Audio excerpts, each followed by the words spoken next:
trago a todos os irmãos a saudação da Igreja Batista Reformada da Palavra em São Paulo. Para mim é uma alegria estar aqui. Convite do irmão Lisandro e dos irmãos da conferência. Nunca vi uma conferência tão bem organizada, com tanto carinho. Creio que o encorajamento para todos voltarem ano que vem, não é verdade? Meus queridos irmãos, vamos dar início à nossa meditação na Palavra de Deus orando juntos. Vamos todos orar juntos mais uma vez. Ó Senhor nosso Deus e nosso gracioso Pai Celestial, nós entramos juntos em Tua santa presença pelos méritos eternos do Senhor Jesus Cristo, Salvador, e adoramos ao Deus vivo e eterno, Pai, Filho e Santo Espírito. Ó Senhor, nós Te agradecemos porque há um Salvador para nós, o Senhor Jesus Cristo, eterno Filho, que tomou um corpo e uma natureza humana para entrar no tempo e no espaço e ser o representante de todo o Seu povo, um povo que Ele veio buscar e salvar.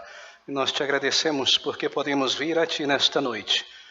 Convida em nossas almas pela obra do Teu santo e glorioso Espírito, por tudo que Ele fez por nós, por Sua misericórdia e bondade, quando naquele dia Ele nos levou a um lugar de arrependimento e a colocar a nossa fé e dependência para a eternidade no Senhor e nele somente.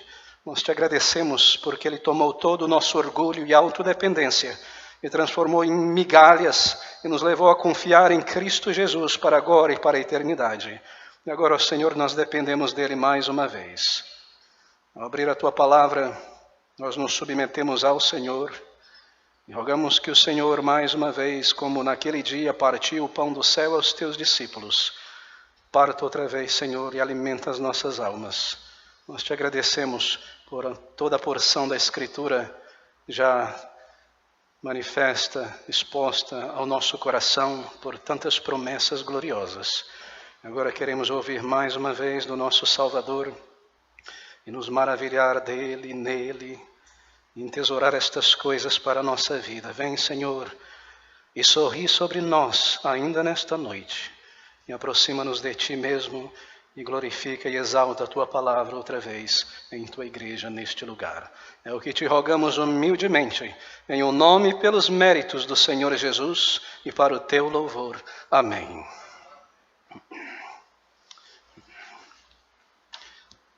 A passagem das Escrituras para a qual eu gostaria de chamar a sua atenção nesta noite se encontra no Evangelho de Mateus. Abra comigo no capítulo de número 5. Nós leremos o versículo 1, 2 e o versículo de número 6. Mateus capítulo de número 5. Gostaria que você abrisse a palavra de Deus comigo, nós iremos manuseá-la nesta noite.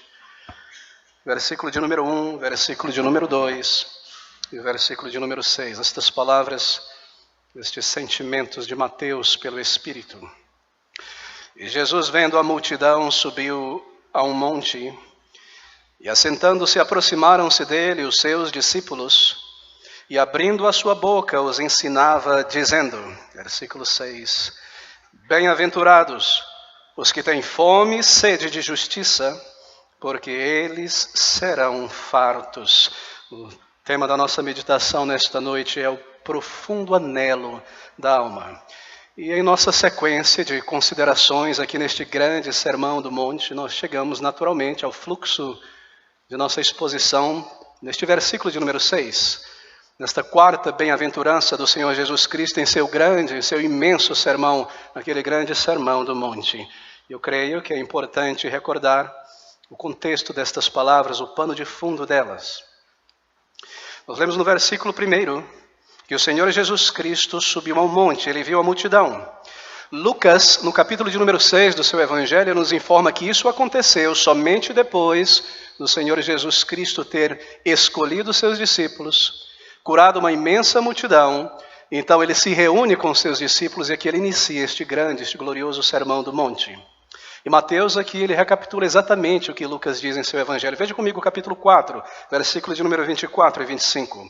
E a sua fama, isto é, de Jesus, correu por toda a Síria, e traziam-lhe todos os que padeciam, oprimidos por várias enfermidades e tormentos, os endemoniados, os lunáticos, os paralíticos, e ele os curava.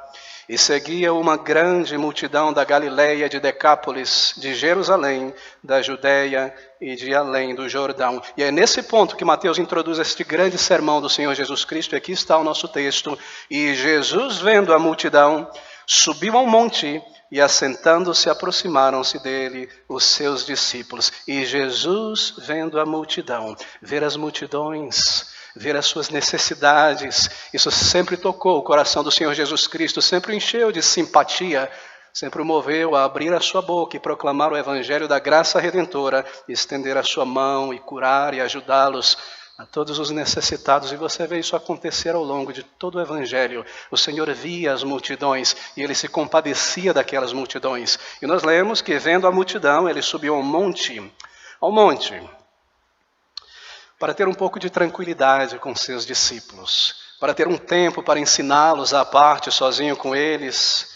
Ele sobe a um monte, não uma montanha, uma espécie de elevado, um monte, uma elevação junto ao lago da Galileia. Talvez você já viu alguma dessas imagens, essas fotos deste monte. Um monte pedregoso, como a maioria dos montes de Israel, como a relva, é claro. E o Senhor Jesus Cristo, nos diz Mateus, ele sobe aquele monte e ele assenta-se em uma pequena penha, e ali ele começa a ensinar os seus discípulos. Não é interessante como Mateus ele é muito gráfico, ele nos dá detalhes do que o Senhor Jesus Cristo fazia fisicamente. Ele vê as multidões, ele sobe aquele monte, ele se assenta em uma pequena penha. Por que ele fez isso? Bem, ele fez isso porque os rabinos faziam isso, porque os mestres em Israel nas sinagogas faziam isso. Eles se levantavam para ler a lei e eles se assentavam para pregar, para ensinar a palavra de Deus, para comentar a palavra de Deus. Nós vemos isso em Lucas, capítulo 4, no versículo de número 20, que o Senhor Jesus Cristo, naquela sinagoga de Nazaré, tendo lido a lei, assentou-se para ensinar. E aqui está o Senhor Jesus Cristo, mestre dos mestres, ele se assenta para ensinar. E nós lemos na sequência que se aproximaram dele os seus discípulos. Bem, amigos, há 2 pontos de grande importância aqui neste momento. 2 pontos para nós compreendermos daqui em diante estas palavras do Senhor Jesus Cristo na sequência. E o primeiro ponto está aqui. Perdão. O Senhor Jesus Cristo, ele ensinava os seus discípulos. Desculpem, meus queridos irmãos.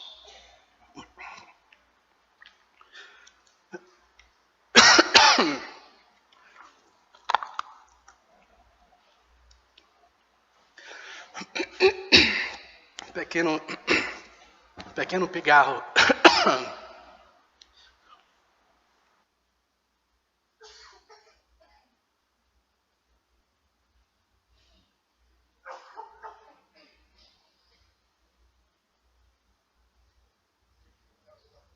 Não é? Penso que por causa de um pouco do frio afeta a garganta. Mas isso acontece com pregadores, não é? Falam demais.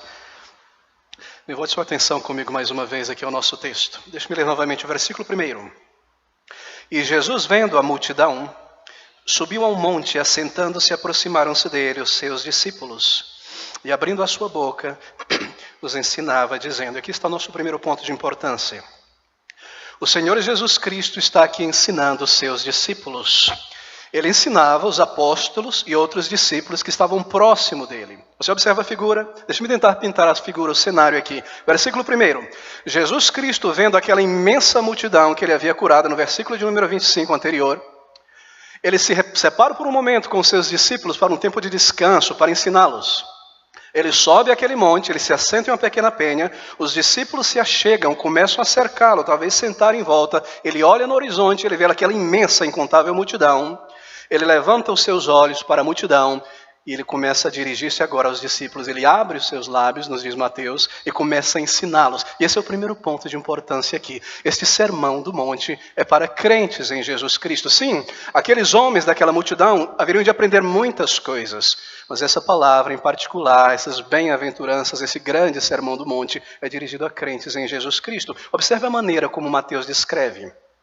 E Jesus, vendo a multidão, subiu a um monte, assentando-se nele, aproximaram-se dele os seus discípulos e, abrindo a sua boca, os ensinava. Ele ensinava os discípulos e, abrindo a sua boca. Não é interessante? Porque Mateus precisa dizer isso. Qualquer pessoa, quando vai falar, ele abre a sua boca. Isso é um pleonasmo, uma redundância. O que Mateus está fazendo é chamando a sua atenção e a minha atenção. Ele está dizendo, preste agora atenção, leitor.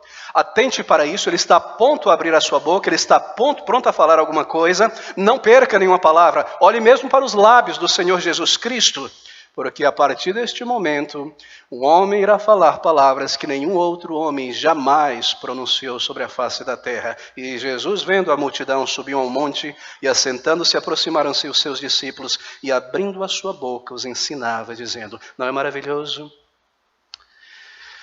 E ele diz então: bem-aventurados, bem-aventurados.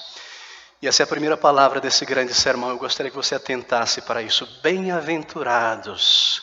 É uma palavra que aparece 9 vezes aqui nesse sermão. Você sabe que o Novo Testamento ele foi escrito na língua grega, uma língua comum, não o grego clássico, aquele grego rebuscado da antiguidade, mas o grego quineu, o grego comum. E a palavra traduzida aqui como bem-aventurado, feliz, é a palavra grega makarioi, ou makarioi.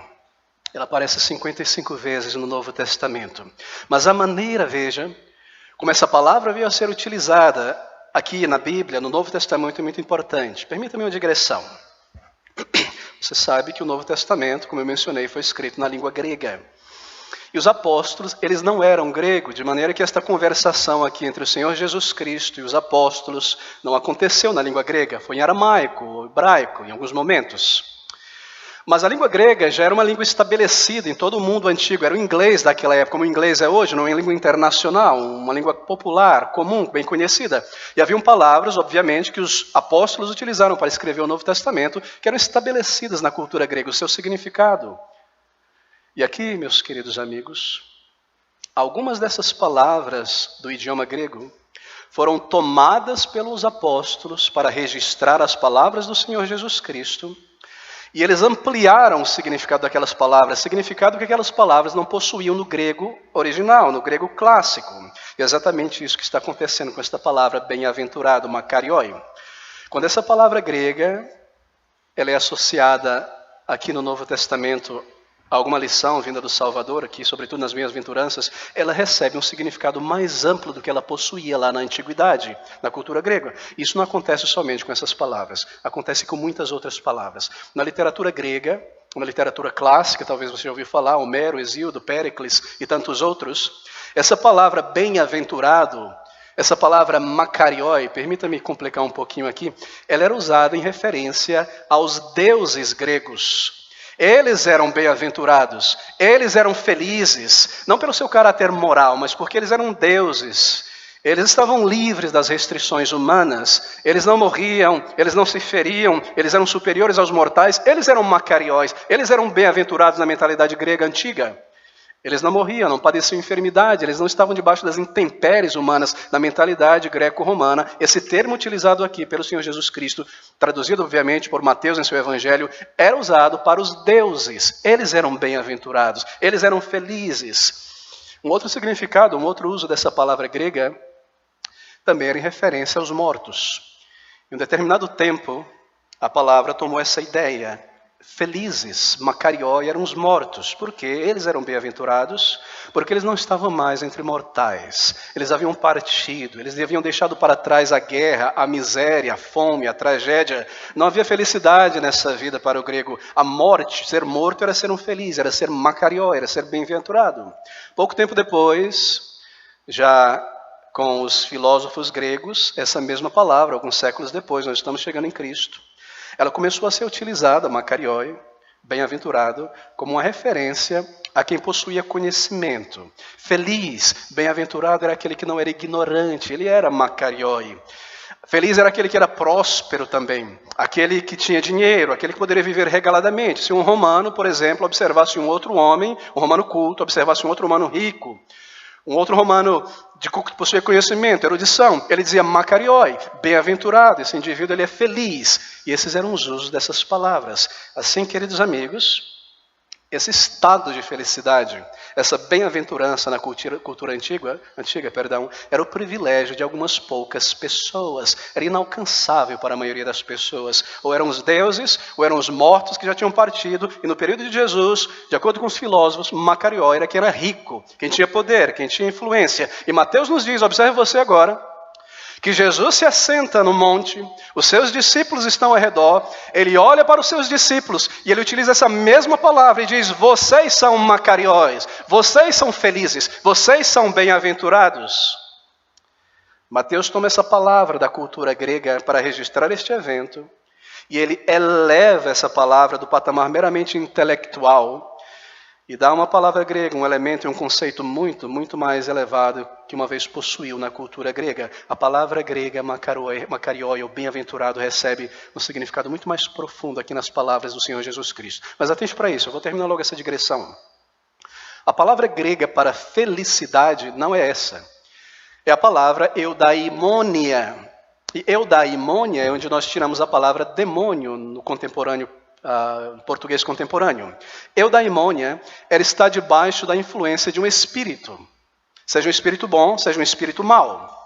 Ser dominado por um espírito, capacitado por ele, ser inspirado por ele. Isso era felicidade no mundo greco-romano. Você percebe, por exemplo, ideias e registro de que pessoas, às vezes tomadas por esse espírito de tanta felicidade, eles perdiam o controle de si mesmo. Não se conhecia ainda naquela época a epilepsia, não sabia clinicar, não se tinha uma ideia do que era epilepsia. E disse que homens que tinham ataques epiléticos, mulheres também, eram pessoas que não conseguiam guardar, manter em si mesmo toda a felicidade, toda a capacidade daquele demônio, daquele espírito que o possuía. Sócrates tinha epilepsia, Gaio Júlio César tinha epilepsia. E quando aqueles homens caíam e deitavam e babavam, dizia-se: ele está completamente fora de si, porque a felicidade, a bem-aventurança, o domínio desse espírito na vida desse homem é tão elevado que o seu corpo, a sua matéria, não consegue suportar e ele treme, ele sai de si. Essa era a ideia. Agora, você nunca encontrará essa palavra eudaimonia na Bíblia como sinônimo de felicidade. Os judeus se afastaram dessa palavra grega, os apóstolos se afastaram dessa palavra grega ao registrar a Bíblia, usaram a língua grega. Pela conotação óbvia, não é? Você não encontrará esse termo para felicidade, nem na tradução do Antigo Testamento, a Septuaginta, a tradução para o grego, nem aqui no Novo Testamento. Mas sabe qual foi a palavra que eles escolheram para representar felicidade? Makarioi.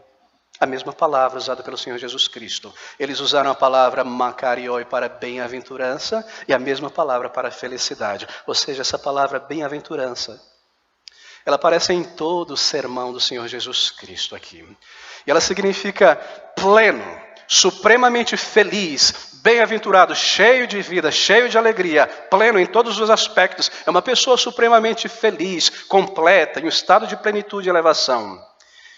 Era usado antigamente para os ricos, para os intelectuais, para os sábios segundo este mundo. E o Senhor Jesus Cristo, meus amigos, ele olha para os seus discípulos, o mestre dos mestres, e ele toma uma palavra que tinha aquela significação, e ele olha para aqueles homens e mulheres simples e diz: vocês são supremamente felizes, vocês são plenos, são vocês, este makarioi, supremamente feliz. Por que eu estou colocando ênfase nessa palavra e tomando o teu tempo com isso? Bem, porque essa palavra, como eu mencionei, ela aparece 9 vezes no sermão. Há uma força de significado muito grande. E essa força se torna mais claro quando esta palavra é colocada junto com outros adjetivos, não é? Bem-aventurados os que choram. Bem-aventurados os pobres. Bem-aventurados os mansos. Não é tremendo? Bem-aventurados aqueles que têm fome e sede por justiça. Que contraste, que paradoxo. Bem-aventurados, mas quem? Os pobres, os que choram. Os que são mansos, os que têm fome e sede por justiça, os pacificadores, supremamente felizes. Quem? Os que choram. Como pode ser isso, não é? Supremamente feliz, os que choram. Supremamente feliz, os mendigos, os pobres de espíritos, aquele que tem fome e sede por justiça. A palavra de Deus toma o ideal da felicidade humana, que é colocado em bens, em confortos, em riqueza, em vantagens, no intelecto, em prazeres, tudo da esfera material, e ele coloca isso em relação ao estado espiritual e ao caráter de uma pessoa, humildes de espírito, mansos, fome, sede por justiça. Bem, não poderia haver uma mensagem mais atual para a nossa sociedade do que essas bem-aventuranças, na verdade. Porque o homem moderno, nas sociedades ocidentais, ele se volta para o mundo em sua busca de felicidade. Ele se volta para o mundo em sua busca de realização. É exatamente aqui, o que acontece hoje, que acontecia com os gregos e os pagãos da antiguidade. Eles buscavam a sua felicidade, o seu bem maior, tentar extrair o seu prazer deste mundo, de coisas, de conforto, de dinheiro, de prazer material, do intelecto. E o Sermão do Monte é um discurso sobre a verdadeira felicidade. E a verdadeira felicidade está em colocar a sua felicidade para fora, para além deste mundo. Bem, qual é a concepção popular que nós encontramos hoje nas novelas, nas músicas, nas conversações que nós temos com as pessoas sobre felicidade? É que feliz é aquela pessoa que está livre de preocupação. É uma pessoa que possui sucesso financeiro, é uma pessoa que tem uma família unida, é uma pessoa que tem segurança, conforto material, físico. Essa é uma pessoa bem-aventurada, mas o Salvador diz, supremamente felizes são os pobres de espírito. Supremamente feliz é aquele que chora, aquele que padece perseguição. Amigos, não há nada aqui nesse Sermão do Monte para uma pessoa que não conhece a Deus, para uma pessoa que não experimentou a regeneração, a salvação em sua vida. É por isso que Mateus é cuidadoso em iniciar o seu sermão dizendo, ele olha para as multidões, ele abaixa os seus olhos, assim por dizer, para os seus discípulos e ele começa a ensiná-los. Esse é um sermão dirigido a crentes em Jesus Cristo. O Senhor Jesus Cristo está falando aqui a salvos, a pessoas nascidas de novo. Ele não diz, meus queridos amigos, ele não está dizendo através destas bem-aventuranças, se você deseja se tornar um cristão, se você deseja entrar no céu, entrar no reino de Deus, seja pobre, seja manso, seja pacífico, seja misericordioso, mas sim ele está dizendo, porque você já entrou no reino de Deus, porque você é um discípulo, porque você experimentou o perdão e a misericórdia de Deus, então é assim que você deve viver. É assim que você deve andar. Esse Sermão do Monte, essas bem-aventuranças, são uma descrição do caráter de uma pessoa já salva, e não um código de ética a ser seguido, não uma nova lei moral neotestamentária. Viva assim, seja assim, se comporte assim, e você será salvo. De maneira alguma. Não é uma espécie de caminho para a salvação por meio de obras, mas são provas de que a pessoa já foi salva. Provas de que uma pessoa já encontrou paz com Deus. Vocês são bem-aventurados, porque se essas coisas estiverem em vocês, é de vocês o reino de Deus. Vocês foram salvos, vocês passaram da morte para a vida. Pois bem, aqui está, nós ouvimos até aqui e aprendemos 3 dessas características de um verdadeiro salvo. Eles são pobres de espírito, eles choram pelos seus pecados, eles observam as suas imperfeições, isso traz lamentação na alma. Eles são mansos de espíritos, eles são dominados pelo Espírito Santo de Deus, porque eles são novas criaturas. E aqui está mais uma dessas características de um verdadeiro salvo. Observe comigo. E Jesus, vendo a multidão, subiu a um monte, assentando-se, aproximaram-se dele os seus discípulos. E abrindo a sua boca, os ensinava, dizendo, bem-aventurados os que têm fome e sede de justiça, porque eles serão fartos. Bem, o Senhor Jesus Cristo, nesta 4ª bem-aventurança, ele fala de um grande, um profundo, um latente desejo no íntimo de uma pessoa. Ele fala mesmo sobre um tipo de fome, algo que vem de dentro, uma sede profunda, algo que é proveniente do ser interior de um ser humano. Bem, você não precisa que eu lhe explique o que é passar fome, o que é ter fome, o que é ter sede, não é verdade? Você não pode viver uma vida, fisicamente falando, sem comida. Você sabe que comida, bebida são necessidades básicas, mas justiça também é. Você não pode viver uma vida digna em uma sociedade sem justiça. Assim o Senhor Jesus Cristo, em sua analogia, queridos amigos, ele está fazendo exatamente isso. Ele está dizendo que porque nós não conseguimos viver em nossa vida física, sobreviver sem pão, sem água, assim também um crente que não viverá somente de pão e de água e de carne, não pode viver sem esse senso de justiça brotando dentro de si mesmo. Ele terá uma sede, ele terá uma fome por esse tipo de justiça. Em seu corpo ele não consegue viver sem bebida ou sem comida. Em sua alma, como um crente, ele não pode existir sem essa compulsão latente na alma por justiça no caráter, por retidão, por uma vida santa diante de Deus. Ele não pode existir. Você não pode ser um crente em Jesus Cristo se estas coisas não estão presentes em você. Em tua alma você não conseguirá viver sem que a tua alma se alimente dessa justiça, fome e sede, e ser alimentado por ela. Essa fome e esta sede são características de uma pessoa que já está dentro do reino de Deus. Toda pessoa que entra para dentro do reino de Deus, um dia sendo salva, é implantada nela uma profunda sede na alma. O ser humano naturalmente nascido neste mundo não possui esta sede, mas no momento da conversão, ele é levado a ter esta sede, na verdade, antes mesmo da conversão. O ser humano não convertido, ele tenta satisfazer essa sede em bens, em prazeres, em viagens, em experiências, em um novo projeto, em carreira, em alguma coisa que ele possa colocar a sua mente, o seu coração e satisfazer a si mesmo. E quando estas coisas acabam, ele precisa de um novo gole, um novo projeto, uma nova carreira, uma mudança, uma nova esposa, um novo marido. As pessoas tentam extrair prazer e satisfação desta vida. As pessoas buscam extrair a sua alegria de lazer, de entretenimento, de tantas coisas dessa vida, não é verdade? Porque há uma fome, há uma sede por satisfação, por significado de vida. Eu quero ter paz dentro de mim, embora eu não sei que é isso que estou buscando. Eu quero ter uma plenitude, eu quero ser saciado. Há uma inquietação dentro do ser humano e ele busca saciar essa inquietação nesta vida. Há uma fome, uma sede por ser saciada. E é por isso que a mensagem do Evangelho, queridos amigos, pode muito bem ser resumida nas palavras de Isaías, no capítulo de número 55, versículo 1, um chamado, um convite do Senhor Jesus Cristo a homens e mulheres sedentos e necessitados. Ó vós, diz o profeta, ó vós todos os que tendes sede, vinde às águas, e os que não tendes dinheiro, vinde, comprai e comei. Sim, vinde, comprai sem dinheiro e sem preço, vinho e leite. Porque gastais o dinheiro naquilo que não é pão, e o produto do vosso trabalho naquilo que não pode satisfazer? Ouvi-me atentamente, e comei o que é bom, e a vossa alma se deleite com gordura. Bem, aqui está a justiça que o crente anseia. Ele vem a Cristo com esta sede, ele é saciado pelo perdão e por uma nova vida.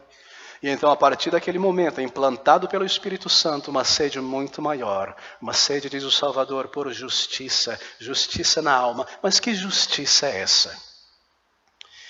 Essa justiça, marque isso, se refere a um desejo de uma perfeita conformidade à lei de Deus. Isto é, me conformar à vontade de Deus.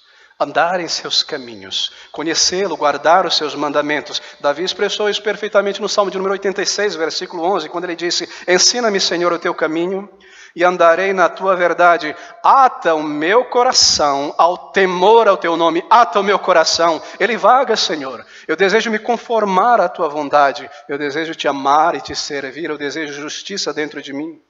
Fome e sede por justiça. Não poderia haver uma melhor figura, não é, para descrever esse desejo que um crente deve ter por conformar-se a Cristo, a lei de Deus. Fome. Fome e sede é utilizado em toda a Bíblia, sobretudo no Antigo Testamento, como uma expressão de profundo desejo. Veja comigo o Salmo 42, versículo de número 1 e 2. Diz o salmista pelo Espírito: assim como o servo brama pelas correntes das águas, assim suspira a minha alma por ti, ó Deus. A minha alma tem sede de Deus, do Deus vivo. Quando entrarei e me apresentarei ante a face de meu Deus. Esses sentimentos se reverberam no Salmo 63. Ó Deus, tu és o meu Deus. De madrugada te buscarei, a minha alma tem sede de ti. A minha carne te deseja muito em uma terra seca e cansada, onde não há água. Bem-aventurados os que têm fome e sede de justiça, por essa justiça. Em minha alma, ver a justiça de Deus em meu caráter, ver a justiça de Deus no mundo, a santidade, o nome de Deus sendo vindicado neste mundo, ver a sua igreja santa, ver a sua igreja viva, a sua igreja bela e poderosa, ver as heresias sendo desmascaradas, justiça, verdade na igreja, verdade é meu coração, verdade no mundo, a palavra de Deus triunfando, ver uma adoração segundo o caráter santo de Deus, ver a igreja sendo purgada, ver pureza no meu pensamento, pensamentos que agradem a Deus, sentimentos que agradem a Deus, a justiça de Deus em meu ser, como eu anseio por isso como um crente, como eu desejo, eu tenho esse sentimento dentro de mim, se eu sou um salvo, por isso bem-aventurado, felizes, supremamente felizes, aqueles que têm fome e sede por justiça. E você deseja, e você anseia por esta vida espiritual, e você vem a Deus para receber aquilo que você não tem em si mesmo, nem pode produzir sozinho, mas deseja intensamente uma vida que se conforme à vontade de Deus, um caráter moral, ter fome por isso, ter sede por isso, ter um profundo desejo na alma por ser transformado, por ver os frutos do Espírito Santo sendo formado em mim, uma nova criatura. Querido amigo, eu não consigo nesta noite ver um sinal, uma evidência mais clara, maior do que uma pessoa, de que uma pessoa é salva, do que esta fome e sede por justiça. Se isso não está em você nesta noite, se isso não te consome por dentro, e essa sede, esta fome por esse tipo de justiça, de retidão, ser uma pessoa reta aos olhos de Deus, se isso não existe em você, se o pecado é teu amigo, se você está em paz com o teu pecado, então você deve reexaminar a tua profissão de fé, e talvez você precise se arrepender do teu arrependimento e voltar pela primeira vez, ouvir pela primeira vez ao Senhor Jesus Cristo. Porque quando um crente comete um pecado contra Deus, será que essa é a sua experiência? Quando um verdadeiro crente comete um pecado contra Deus, ele é quebrantado em seu espírito. Você se sente uma pessoa suja. Você se sente uma pessoa horrível, eu pequei contra meu Deus, Ele me lavou, Ele me transformou e eu me manchei desta maneira. Como eu pude fazer isso? Como eu pude colocar diante dos meus olhos essas coisas? Como eu pude alimentar esses pensamentos? Você é quebrantado em espírito e conforme você olha para Deus e pensa sobre a santidade de Deus, você é soterrado por um senso de pecaminosidade e você lamenta pelos teus pecados e chora. E a única resposta a esse sentimento na vida de um crente é que ele passa a partir daquele momento a ter fome, a ter sede por justiça, a desejar um caráter transformado, a não pecar mais contra Deus.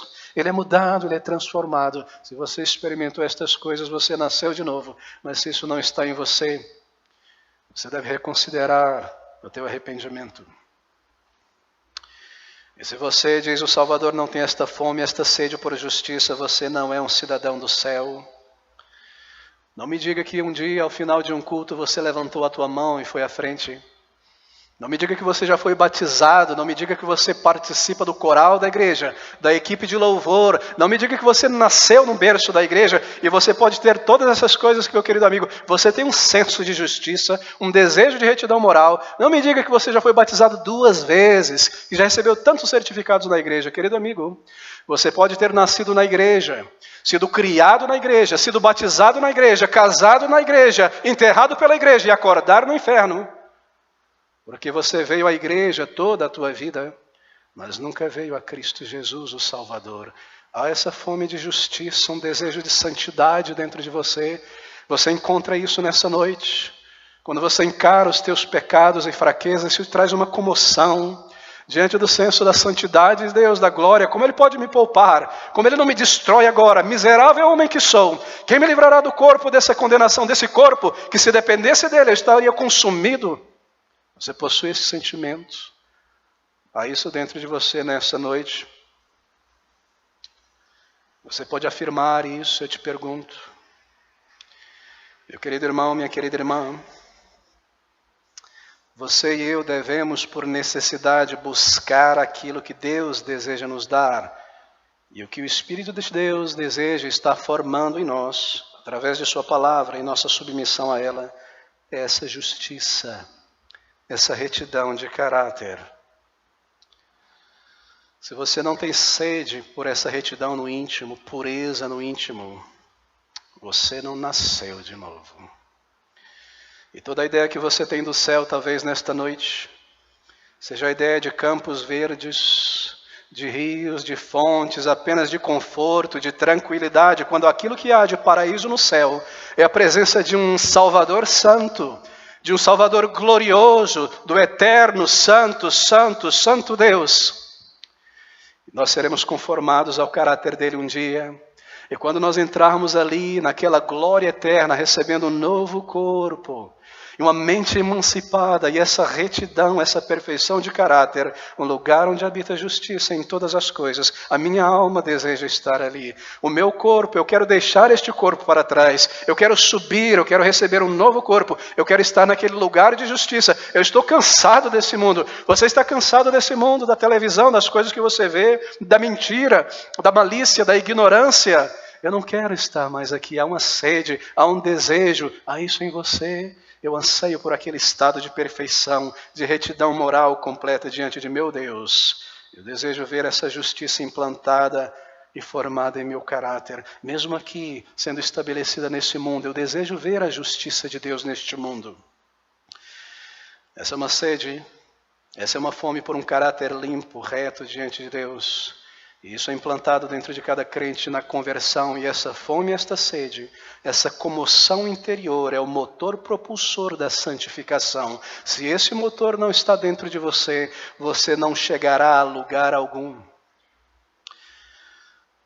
Esse motor nos leva mais e mais para próximo do Salvador, nos transformando e nos conformando à sua imagem, à sua justiça e à sua santidade. Bem-aventurados que têm fome e sede de justiça, porque eles serão fartos. O que é ter fome e sede de justiça? Ter fome e sede de justiça é descrito na palavra de Deus como um profundo desejo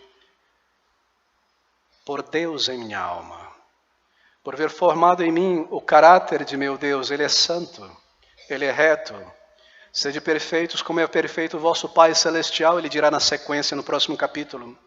É um profundo desejo de não ser mais eu, mas ver Cristo vivendo em mim, ver Cristo sendo formado em minha vida, um caráter transformado, uma nova retidão. Coloque dessa maneira. Quando uma pessoa vem ao Senhor Jesus Cristo para o perdão, para a salvação, ela vem com uma profunda fome, uma profunda sede por essa justiça. Pelo perdão, pela retidão que vem de Deus, um caráter transformado, ter os meus pecados transformados e perdoados. Ela vai ao Salvador, ela dobra o joelho diante de Cristo, ela clama por vida, por salvação, e ela recebe perdão e uma nova vida. Ele busca essa justiça inicialmente. Ele vai a Cristo. Ele sente que necessita de uma nova vida. Eu não tenho paz. Eu não consigo vencer os meus pecados. Eu ouço a respeito do Salvador. Eu venho a Ele, eu recebo perdão e eu recebo essa nova vida. Às vezes as pessoas perguntam: por que, pastor, muitas pessoas vão ouvir o Evangelho e nunca voltam? É porque elas têm alguma fome na alma, mas essa fome ainda pode ser satisfeita neste mundo. Por isso eles não voltam para cá. Há uma religiosidade ali. E religiosidade você pode encontrar em qualquer lugar. Porque muitas pessoas ouvem o Evangelho os confronta e elas não voltam para ouvir novamente. Porque há uma religiosidade, há uma espiritualidade ali. E elas podem saciar essa religiosidade de tantas maneiras, em tantas igrejas, em tantas formas de religião. Elas não estão passando fome o suficiente por justiça, por uma nova vida, por perdão de culpa, por uma natureza transformada, por essa vida na alma. É sobre essa fome que o Senhor Jesus Cristo está falando. É sobre uma profunda fome por paz, por perdão, por reconciliação com Deus. Até que uma pessoa tenha uma fome como essa, profunda na alma, ela não irá buscar aquilo que Deus tem para satisfazer a sua fome. Esse mundo, essa vida, seus pecados ainda te satisfarão. Quando o filho pródigo teve fome, ele foi comer das bolotas, mas quando ele passou fome, ele voltou ao seu pai. Enquanto você tiver fome por significado e propósito, e você puder encontrar isso neste mundo, prazer, uma carreira, uma profissão, um casamento talvez, coisas legítimas, coisas boas, coisas certas, você continuará comendo talvez as coisas deste mundo, tendo uma satisfação aqui e ali, mas até que haja esta fome profunda, um passar fome por Deus, por perdão, por uma nova vida, então você não virá a Ele, mas você deve vir, querido amigo. E quando você vem, você tem essa fome saciada pelo perdão, uma nova vida, e é implantado dentro de você esse desejo profundo por conformidade à lei de Deus, ao caráter de Deus. Você segue desejando mais de Deus, mais dessa nova vida, mais da graça de Deus, mais próximo dEle, mais como Ele, sendo transformado por Ele na sua palavra. Essa fome é a condição de entrada no céu. E essa fome é uma característica de quem já entrou no reino dos céus. Ela te traz para dentro, ela te leva para o Salvador pela primeira vez, ela te mantém junto ao Pai. Ela te mantém desejando perdão, santificação. Eu quero estar contigo, ó Senhor. Eu quero ser uma nova criatura. Fome e sede por justiça. Deixa-me ser positivo aqui. É uma ânsia. É um desejo que um novo homem, uma nova mulher possui, de ver os frutos do Espírito sendo formado nele. Um desejo supremo na vida de conhecer a Deus, de andar em comunhão com Ele e seguir assim até o final de sua vida, de modo a glorificar o Senhor. Você vê isso ilustrado na Bíblia de muitas maneiras, não é? Abra comigo em Filipenses capítulo 3. Penso sobre um homem como o apóstolo Paulo. Talvez você diria, se você encontrasse com Paulo, Paulo, chegou ao pináculo da fé. Como um crente em Jesus Cristo, você é um homem, eu vejo a tua vida na Bíblia. Você chegou ao pináculo da fé, Paulo. Você teve uma interação direta com o Salvador naquele caminho para Damasco. Você foi um escritor inspirado de vários textos da palavra de Deus. Você subiu, Paulo, ao terceiro céu, você plantou igrejas, você combateu o bom combate. Certamente, Paulo, você alcançou tudo que um crente poderia almejar na vida cristã. Você está satisfeito, Paulo. Você está completo. Você está feliz. Você está pleno. Você alcançou todas essas coisas. Mas então você lê Paulo escrevendo aos Filipenses sobre a sua própria vida cristã. E o que você encontra ali? Você encontra essa fome, essa sede por justiça. Filipenses capítulo 3, versículo de número 7. Mas o que para mim era ganho, repitei-o por perda por Cristo. Na verdade, tenho também por perda todas as coisas, pela excelência do conhecimento de Cristo Jesus, meu Salvador, pelo qual sofri a perda de todas estas coisas, e as considero como escória, para que possa ganhar a Cristo. Observe agora. E seja achado nele, não tendo a minha justiça, que vem da lei, mas a que vem pela fé em Cristo Jesus, a saber, a justiça que vem de Deus pela fé.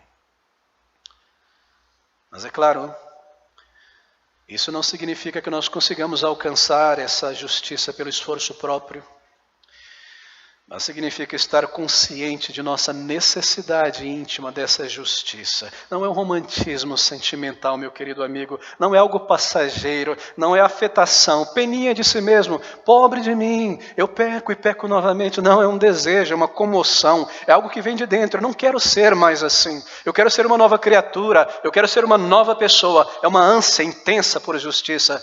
Até estar satisfeito na alma por isso. É como sede na garganta, é como fome no estômago. Você não para, eu preciso comer, eu preciso beber. É como Davi, o salmista, assim como o servo brame pelas correntes das águas, assim suspira a minha alma por ti, ó Deus. Essa é a justiça, essa é a fome, essa é a sede por essa retidão. Por fim, veja qual é a bênção dessas pessoas que têm essa fome, essa sede por justiça. Observe essas palavras do Salvador. Bem-aventurados os que têm fome e sede de justiça, porque eles serão fartos. Fartos. Uma palavra bastante gráfica, não é mesmo? Ela é usada em Mateus capítulo 14, versículo 20. Quando Jesus alimentou aquelas multidões, eles ficaram fartos, saciados, sobejou o pão, sobejou o peixe, muitos foram colhidos, eles estavam cheios, satisfeitos, plenos. Bem-aventurados aqueles que têm fome e sede de justiça. Qual é a benção deles? Bem, eles serão saciados e satisfeitos com aquilo que eles tanto desejam. Quando nós conhecemos a nossa pobreza, Quando nós conhecemos a nossa fraqueza e nós lamentamos estas coisas, então nós buscamos ao Senhor por perdão, por graça, e nós somos saciados. Garanto, meu querido amigo, que você não está nesta noite buscando apenas felicidade, uma mera bênção temporal para esta vida, um bem passageiro, algo que seja legítimo, mas algo que não pode satisfazer a tua alma, mas que você esteja buscando essa bênção. Bem-aventurados que têm fome e sede por justiça, porque eles serão saciados. Você percebe que está nessa declaração? Ela é uma promessa. Você observou? Bem-aventurados aqueles que têm fome e sede de justiça. Eu te digo, diz o Salvador, eles serão saciados.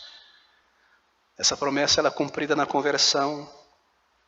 Você vem a Ele com os teus pecados em tuas mãos, você não esconde, você traz a tua vergonha a Ele. Você tem um desejo profundo de perdão, de uma nova vida. Você dobra o teu joelho diante do Salvador. Ele te perdoa, Ele te salva e você é salvo para sempre. Ele sacia, Ele tira o peso do pecado, Ele te dá uma nova vida. Isso começa ali naquele momento. E essa promessa também é cumprida na vida de santificação. Você reconhece as tuas falhas. Oh Senhor, como eu posso pecar novamente? Eu confessei ontem esse pecado. Como eu posso voltar a pecar, miserável homem que sou? E você se recorda daquela promessa do Salvador: se confessardes os vossos pecados, Ele é fiel e justo para vos perdoar e vos purificar de toda injustiça. Ele é fiel, Ele fez a promessa, está aqui. Eu posso vir a Ele. Eu pequei, Senhor. Eu não devia ter feito isso, mas eu venho a Ti como um pobre pecador. Eu anseio por perdão. E Ele te perdoa e você é satisfeito. Bem-aventurados aqueles que têm fome e sede por retidão, por justiça. Eles são saciados na conversão. Eles são saciados na vida cristã. E finalmente esta promessa será cumprida no céu. Querido amigo, há um dia, e já está chegando, quando todos aqueles que estão em Cristo Jesus aqui neste lugar estarão em pé na presença do Senhor Jesus, vestidos em mantos de justiça, absolutamente perfeitos no corpo, na alma e no espírito, completamente preenchidos da justiça do Salvador. Quando chegar aquele grande dia, será maravilhoso. Que glória, que beleza, um novo corpo, uma mente emancipada, poder, justiça neste corpo, justiça nessa mente. Não haverá mais luta da carne contra a mente, elas estarão no meu novo corpo e a minha nova mente. Justiça, retidão perfeita diante de Deus. Essa promessa será cumprida na eternidade, ela é cumprida na conversão quando eu venho a Ele, com fome por perdão, com fome por uma nova vida. Ela é cumprida ao longo desta jornada. Ele perdoa as tuas transgressões e Ele sara as enfermidades do teu caráter. Você traz a Ele, Ele te dá um novo caráter, uma nova vida e força, e nós olhamos para a glória eterna quando essa promessa será cumprida. Uma pessoa salva quer ser completamente livre da presença do pecado. A pessoa considerada aqui nesta bem-aventurança do Senhor Jesus Cristo é uma pessoa que, além de ver o pecado em si mesmo, ele vê também o pecado neste mundo. O domínio, a tirania que o pecado exerce sobre os seus queridos amigos, na sociedade, na cultura em geral. Ele observa as pessoas e o que ele vê são pessoas andando debaixo da tirania do pecado, conduzida por um desejo profundo para se afastar mais e mais de Deus, andando debaixo da influência do maligno. E esse crente em Jesus Cristo, ao ver isso, ele anseia por ser liberto não somente do pecado em sua vida, mas ser liberto da presença e da proximidade do pecado em toda parte. Ele tem fome, ele tem sede por justiça. Eu não aguento mais essas roupas imorais, eu não aguento mais tanta sujeira no palavreado, eu não aguento mais este mundo vil, mau, pecador. Eu quero ver o pecado ser extirpado do universo. Eu tenho sede, eu anseio por aquele dia, quando o Senhor Jesus Cristo voltará e entrará no tempo e no espaço e trará e fará novas todas as coisas. Eu desejo aquele dia, eu vivo para aquele dia. Eu quero ver a terra um dia sendo preenchida da glória e da santidade de Deus, como as águas tomam os oceanos. Eu anseio por este dia de glória, eu anseio por aquele momento, quando o Salvador virá e todas essas coisas serão transformadas. O verdadeiro salvo, ele tem esse desejo profundo, intenso por justiça. Eu quero retidão de caráter. Eu desejo um novo caráter aqui porque eu sei que eu irei para um lugar em que habita justiça e retidão, onde essa promessa finalmente será cumprida. Haverá um dia, querido amigo, quando essa promessa será completamente, totalmente cumprida. O apóstolo Pedro, ele manifesta esses sentimentos dizendo: mas nós, segundo a sua promessa, essa promessa do Salvador e tantas outras, esperamos novos céus e uma nova terra onde habita justiça. O céu, a glória eterna, um lugar de justiça e perfeição. Não haverá mais luta da carne contra o espírito, do espírito contra a carne, um querendo vencer o outro. Queridos amigos, eu não consigo produzir palavras em minha pequenez para expressar como será aquele glorioso dia. Aquele dia da glória eterna, de justiça e perfeição no novo céu e na nova terra. Pense sobre esse dia se você é um crente em Jesus Cristo. Chegará aquele momento determinado por Deus, quando você e eu deixaremos os nossos corpos para trás. E nós subiremos à presença do Senhor. Eu não consigo descrever como será. Mas pense naquele momento, você deixando para trás esta vida passageira, como um avião sobe e deixa para trás o solo. E o teu corpo permanece, a tua alma sobe à presença do teu Criador. E você chegará naquele momento, naquele lugar, um lugar de perfeição, um lugar de justiça, o paraíso de Cristo. Então, logo na sequência, um novo céu, uma nova terra. E que glória, queridos amigos, será. E que beleza, e que paisagens, e que visão, e que música. E que coisas profundas e gloriosas os nossos olhos verão, os nossos ouvidos ouvirão. Conhecimento, entrar naquele lugar, uma mente emancipada, seguir pela eternidade conhecendo e aprendendo coisas profundas, coisas maravilhosas, ser pleno, inteiramente pleno na presença do Senhor, transformado por inteiro. Que dia maravilhoso, que lugar fantástico. Você deixa essa vida para trás. E eu posso visualizar, talvez, com os olhos da imaginação, um crente entrando no céu, ele é tomado pelos braços, assim por dizer, dos anjos do Senhor, subindo para a glória. E um aviso é dado no céu. Fulano de tal está chegando aqui. E talvez, eu não sei, haverá um local determinado. E esse aviso será dado, fulano de tal está vindo. E para aquele lugar, um saguão, uma sala, não sei, estou tentando ilustrar aqui, os amigos, os teus familiares, pessoas que partiram antes de você para a glória eterna, estarão ali naquele saguão, talvez, te esperando. Não é maravilhoso pensar sobre isso? Amigos e irmãos, queridos parentes, pessoas que você conheceu, pessoas que testemunharam do Evangelho para você, pessoas que você evangelizou e partiram primeiro para a glória, eles estarão ali, irmãos. Um pai, uma mãe. Não será maravilhoso, querido amigo, entrar naquele momento, na glória eterna, um lugar onde habita justiça e perfeição.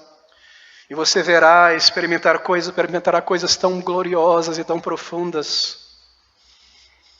E não demorará muito tempo ali. E você estará ali naquela glória eterna por algum tempo, vendo coisas maravilhosas, aprendendo coisas maravilhosas com pessoas que você conheceu aqui, com os heróis da fé, contemplando a glória eterna, vendo coisas que o olho nunca viu, o ouvido nunca ouviu, os sentimentos nunca experimentaram, e não demorará muito tempo ali com aqueles amigos e irmãos, quando uma pessoa chegará a você e te dirá: eu sou aquela mulher.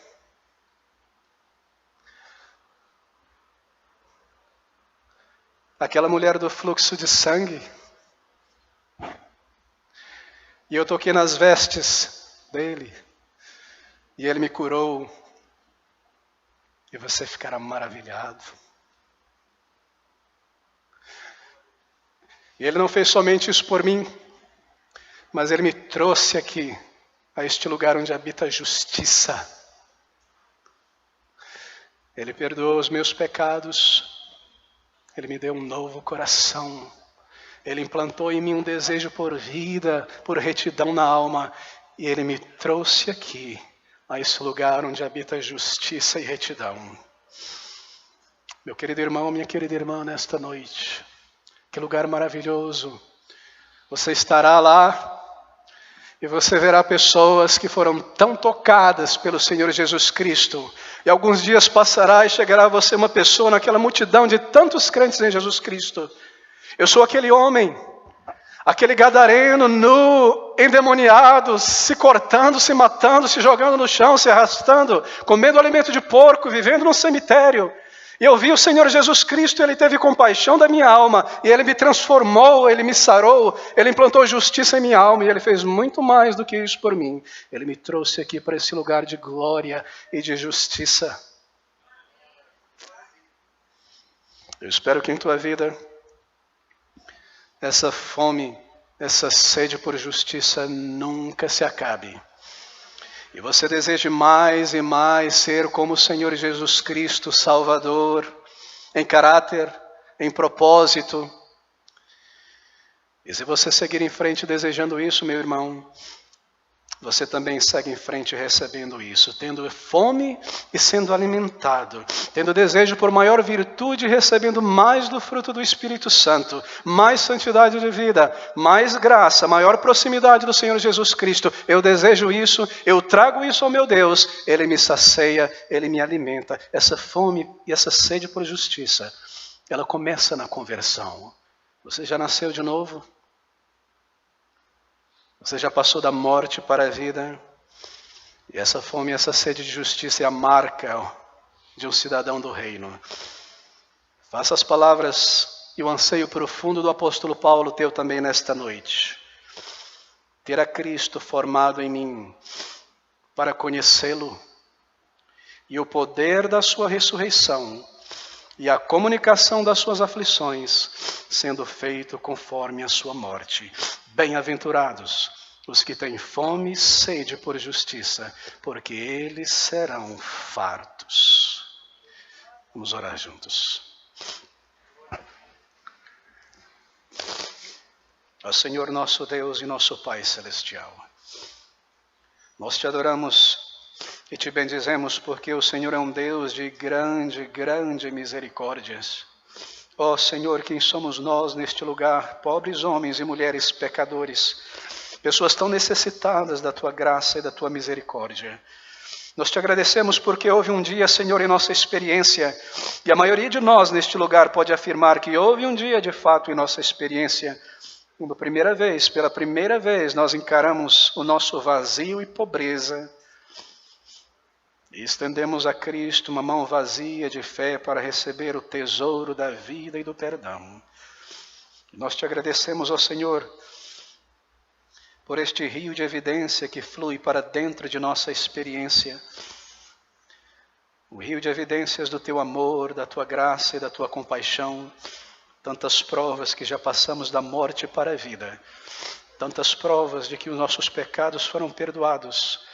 E esse profundo desejo, ó Senhor, que há em nós, de sermos mais como nosso Salvador, de honrá-lo em todas as coisas, de termos pensamentos limpos, sentimentos altruístas, esse desejo de ver a glória de Cristo neste mundo, esse desejo de ver pessoas conhecendo o nosso amado Salvador. Ó Senhor, nós te agradecemos, porque embora desde aquele dia, quando pela primeira vez fomos perdoados, embora tenhamos falhado de tantas maneiras, e não somos mais dignos de sermos chamados teus filhos e filhas, o Senhor tem sido tão bondoso e nos levado a um lugar de arrependimento e restaurado em nós a alegria da nossa salvação. Vem, Senhor, e purifica-nos mais uma vez. Perdoa-nos as nossas transgressões. Renove em nós a alegria da salvação. Dai-nos outra vez de ver os nossos nomes escritos em Tuas mãos. Vem, Senhor, e ajuda-nos a viver e honrar o Teu nome, enquanto jornamos deste lado do céu e ansiamos por aquele glorioso dia, quando estaremos para sempre com o Senhor. Nós te rogamos estas bênçãos humildemente, orando em um nome pelos méritos preciosos do Senhor Jesus e para o teu louvor. Amém.